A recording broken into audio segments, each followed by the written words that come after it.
vanisa hani, vanisa chocolate. Yeva kurino vava. Atina kumakwa.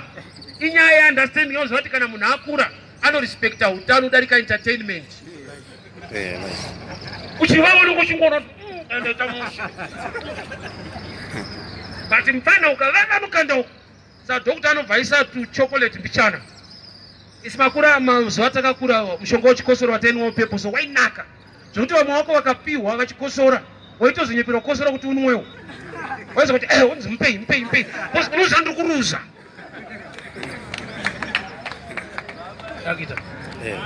Levels and dimensions. So the two acts of God, the miraculous and the systematic. The miraculous, he said, let there be light. Systematic, he created the sun to provide light. Saka kana uchida chiri muremu ye systematic, you must know what to do.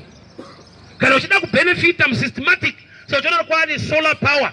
Solar power iri ku benefit from the sun. Aisu ku benefit from the first light. Yakanti na Mwari, let there be light. Man is working with the systematic version on the ground. My earthly issues anunyanyo demand knowledge more than prayer. Sachona vana vadi kutidza kana marketing vadangona madro zvanotengesa zvifambe. Ana research on the ground. Time kuti supermarket yonzo kuti baba vedu vane zodzo na matai baba vane zodzo. Zodzo riripo. But you must know, get knowledge on the ground. Amen. The systematic yaita kuti vanhu vatize kuchechi avadi kuudzwa zvekuita vada kunamatirwa. Is a great man of God akunamatira zvinofamba. That's true. Minamato inokosha. But chinzwaka munamata kana kuti anointing yakafana nepetro. Mota ikaiswa petro shuwa inofamba. But munoziva here futi kana kuti isina petro inofamba ukaipusha. Aize. Ukatopusha mota ukasaringe mtown inopinda isina petro. Kune the systematic, kune chinotoda oil. Kogoita zvekuti you can have manually and things can still work. So Mwari vakati let there be light. Ndo Mwari mumwe chete akasika zuva. Anosikire zuva iyapo to let there be light. Adi kuti kana light iri kwa zuva rine basa rei. Ari kutoziva kuti this kind of light harina source parinobva, which is a miracle. But ndaakusika zuva rino create a light rine source, which is the sun.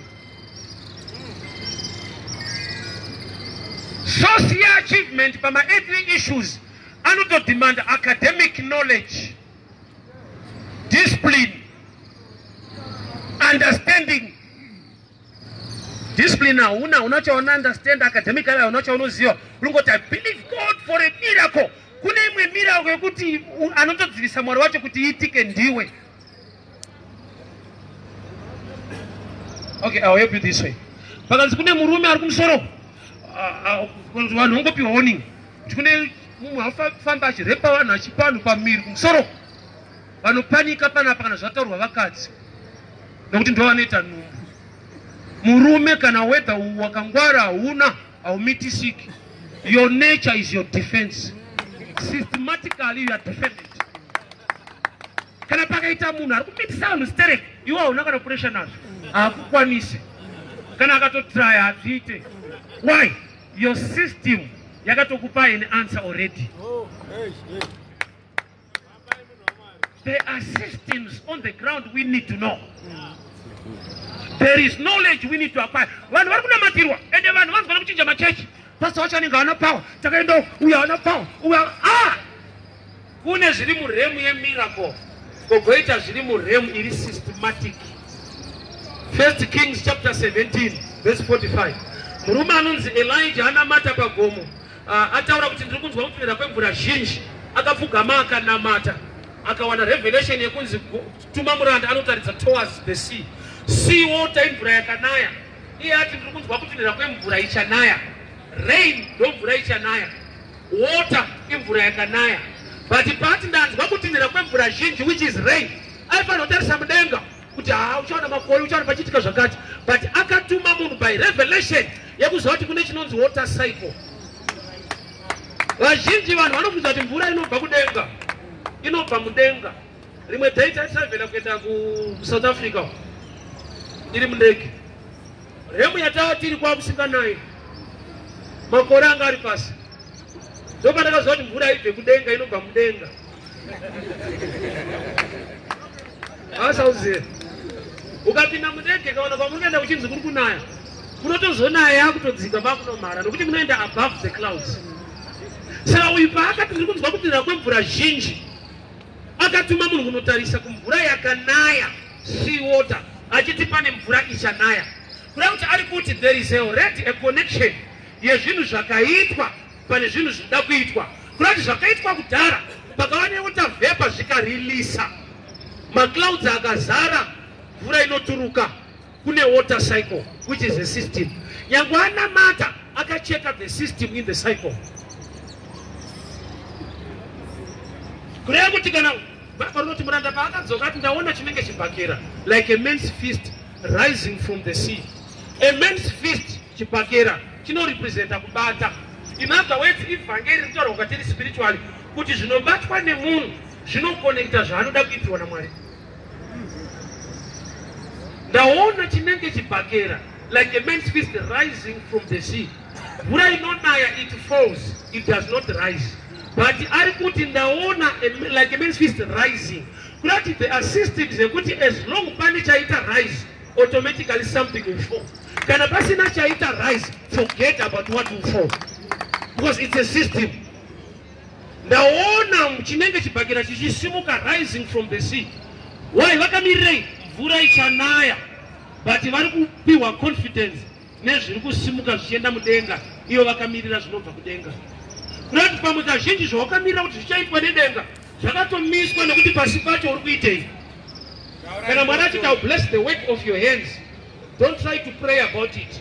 Make sure your hands are working.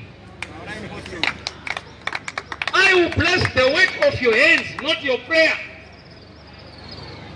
So make sure kana wakuda that blessing, your hands must work. Umira kutaura ndimi bata bata. Zviri kuropafadzwa usimunamato kubata kwemaoko. And Psalms 23 inoti anozodza musoro namafuta. Chinonzi musoro hausi uyu, ma-ideas. Unopiwa an anointed idea. But kana wazodzwa musoro namafuta, chinofashuka chi? Mukombe. Mukombe ikapu kurati zvaunobata zvinobleswa nekuda kweidea yakazodzwa. Saka idea ikauya ikaropafadzwa, uku kusina mukombe wakabatwa, ndiwo uchatofashuka. Ngematimu atichabata gore risakupinda. Ukanzwa pangonzi year of increase, itya kana usina zvaunoita, nhamo inowedzera. Nokuti panongowedzerwa zviri kuitika. Kana ndokutipa ka. Ndokutipa. Pangonzwa kuti year of increase tizva. Kana usina zvauri kuita unokuwadzwa. Wese vakati year of multiplication, maths multiplication is dangerous. Billion times 0. Saka kana zvikawanda sei pasina iripo, unozvisa ku0 ndiyo. Chauri kunamata kuti Mwari itai, chiri mumasystems here, kana chiri muremu yekuti automatically God will just do it. Mwari akaburitsa vanhu muEgypt kuti vaende Canaan. Changa chakaropafadzwa kuCanaan iland. But vanhu havati vakapinda Canaan votanga kutoguta, vanofanirwa kurima, they must till the land kuti vabenefite the blessing yakaiswa muground. Promised land haisi promised fruit, iland, which means you must learn to plant a seed to get the fruit. Mukapinda Canaan mukasarima, munofane nzara mnzvimbo yakaropafadzwa. Sachona some people vana Mwari vakaropafadzwa, but hapana iripo. Why vari kuCanaan havarime? Vakangomira kuti Mwari unoita zvinhu, unofira imomo. It's a promised land, nzvimbo. I love to repeat this. That's Deuteronomy 11 verse 10. Mwari asati apa vanhu land, akapa vanhu information iri valid kuti vave nema-good results on land. Hakuna chinobhowa kuti une land but une nzara. Amene Zimbabwe kuninzwawo. Hakuna chinobhowa chekuti you own the land and you are hungry. Ivhu naro but nzara ndo vakuru vari kukurova. So your problem is not owning the land. Knowledge iri papi. Deuteronomy 11. Mwari akambopa vanhu land. Zveland hazvishupe zvirimo. Mwari akambopa vanhu land. Vasati vasvika ikoko akavapa the valid information inopedza hunger in that place. Deuteronomy 11 verse 10, I'll read. For the land that you are now entering, take possession, is not like the land of Egypt, from which you have come from, where you sowed your seed and irrigate it like a garden of vegetables. But the land that you are going to take over is the land with hills and valleys, which drinks water from rain and heaven. Vanhu kwavari kubva kuvairima, kwavari kuenda kupromised land vari kunorima, chichangova nedifference. Uku vairima vachita irrigation vegetable gardens, uku kwavari kuenda vakunova ma-commercial farmers, uku vanga vari ma-subsistence vaingoita zvekwavo zvemhuri yake. Mindset iyo ikasashifta kumaZimbabwe nzara ipere, land iripo. Why? Tagara tichirima even tisina land, ndokurarama kwedu kumisha kutinorima. But pamisha munhu anorimira mhuri yake kwete nyika. Saka munhu kana azopiwa task yekurimira nyika, number one thing, hafaniri kuva selfish. Anofanirwa kumotivatwa nekuti Zimbabwe must not go hungry as long I got land. But anomotivatwa ne-nation at large. Varume kubva pa small scale uchienda pa large scale, panotoda shift of mindset more than ownership. Why? Saka uchaona munhu akatozopiwa even diesel racho rekurima, harime anotengesa otengera mhuri yake hembe. Why? Haana mind yenation, ada kufita achiri kurimira zvemusha iye akapiwa nyika. Mindset ndo hanga kwete land. That's why Mwari pachake achipa vanhu land akati uye kuma lessons kuno kwama kuenda kwakashana kuEgypt kwamairima kumareserva bambaira dzako nyemba dzako wotengesa otengera vana bhutsu apa maakurimira nyika. Kwaharare havana ivhu vana rimai nyika ipone. Iwo rima tuiti twako cheka nejeko otishotesa chingwa. Wononge pane mweya wechina. Na Mwari akazviona kuti munhu ashifta from zafana. That's why marriage is meant for men, not for boys. According to God, marriage haisi wakomana ndevarume. Murume achasiya baba namai kwete mukomana. Why? Nokuti ukaipinda uri mukomana, chikomana china responsibility, chine joy. Boys and men zvinhu zvakatosiyana. Ana baba vanhu vakadzikama zvekuti anonopfeka hake mapushu vanenge vachichena, but boys anokwikidza majini momari baba. Iyo zvinoti yakuraya mhuri yake nemajini. Handina wandotobata.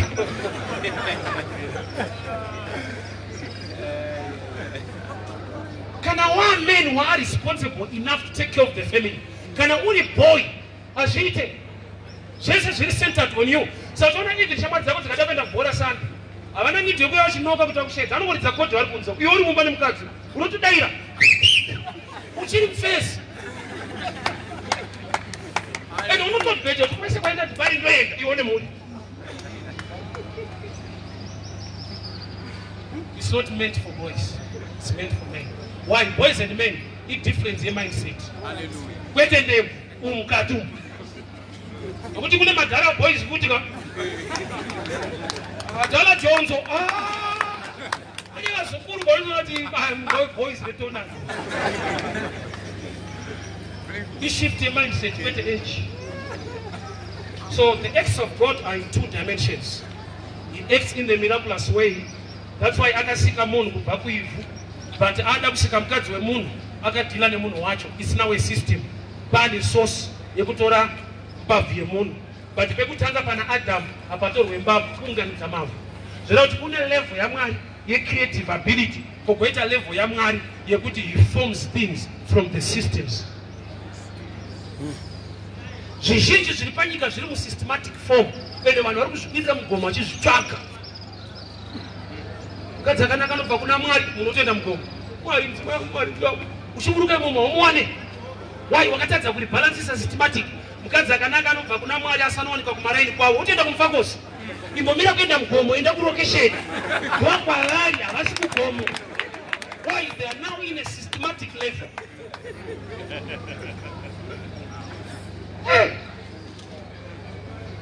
Chauri kutsvaka ichi chiri mu-systematic kana mu-miraculous.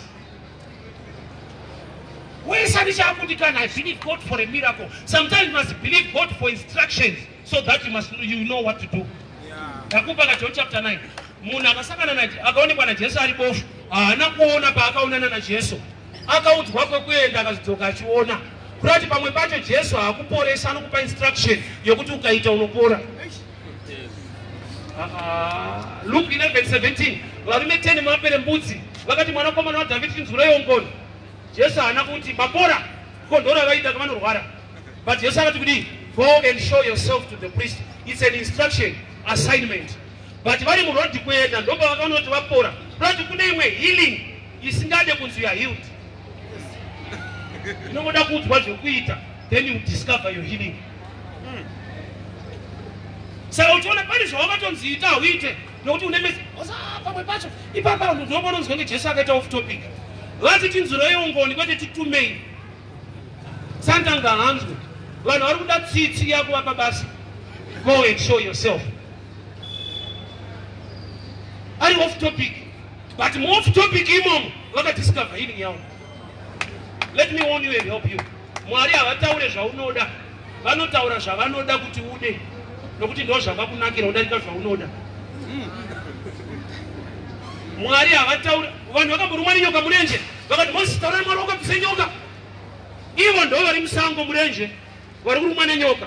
Woti Mwari ndaabvise nyoka dziende kutauni ka anofanira kubuda ndiani because vanhu vari musango mune nyoka vorumwa nenyoka. Woti Mwari ndaabvise nyoka dziende kutauni.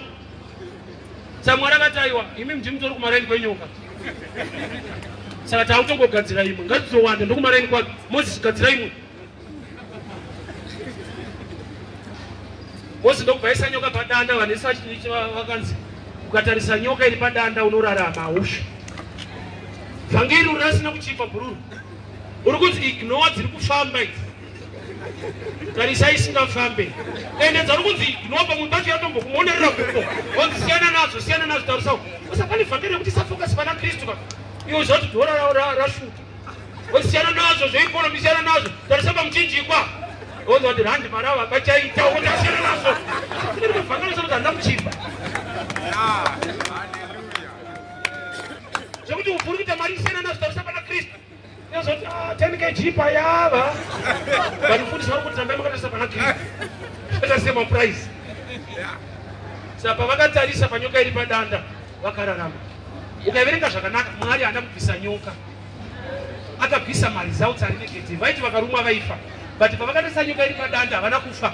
Why? Nokuti iri padanda inorepresenta kufa, yakafa, iartificial waifamba. In other words, solution inenge problem. Solution yakafanana neproblem. Problem inyoka chinobatsira kutarisa imwe nyoka. So you see there are times yekuti Mwari akakupa solution ikafanana neproblem hauponi. Moses akaberekwa muslavery kuti abuditse vanhu muslavery. Iwo nomunotarisira munhu ari nani kubuditsa vanhu muproblem. But Joseph akatozobuda mujeri nekuda kwemumwe musungwa. Kana ari Ruth akatozororwa naBoaz nekuda kweimwe shirikadzi yanga yakafirwawo futi. There are times yekuti solution ikaiswa panenge pane problem haupone. Pamuchinjikwa chaipo Jesu akati kune bavha 1 kuenda kudenga, imwe haana kuidaro. Yeti dziri tu dzine same opportunity. But imwe ndokuga yakagaya kuti tese takarovererwa so anokuendesa kupiri. Iye atoriwo pama1 atone minzwa mumusoro zitori nani. Imwe mbavha ndiyakandiri kuenda imwe haina kuenda. Why? Nokuti aita akatarisa kunoti hatsana vari kutoro. Because there are times yekuti Mwari unounza solution iri muremu yezvauri nezvaunoona. Saka uchiona Mwari akaraisa prophet or solution munyika medu, we don't trust. Because tomuziva. Saka hazviite mufesi. Yeti munhu waMwari waunotenda wekure iye anotobvawo kumaranya ikoko, anotozikanwawo futi ikoko. Kana ari Pastor Chris Nigeria vamuratidza naye vanotomutikidza. Yototi Pastor Chris anoti but kids ane chechi. Osa vanhu vanoziva vanhu. Anotiti jekisa. Marani bakuna munhu andomuti jeki. Ati jeki so vari kurova.